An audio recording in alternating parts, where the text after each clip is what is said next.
What'd you get on the math part? 430. What did you think you needed?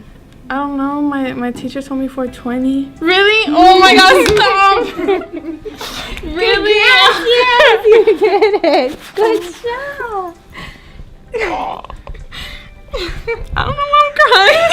It's exciting because you did it. It's a big weight lifted off your shoulders. Mami, well, she speaks Spanish. Is that okay? Okay. Well, te tengo unas noticias que contar. ¿Qué pasó? Habla, me asustas. Me voy a graduar. ¿Pasaste? Yeah. Ay, mi vida, no sabes la emoción que me da. Yo sé cuánto has estudiado. Mi vida. Sí. No, tranquila, mamita, tranquila. No sabes cómo yo he visto, cómo has sufrido por eso. Ahora sí celebramos.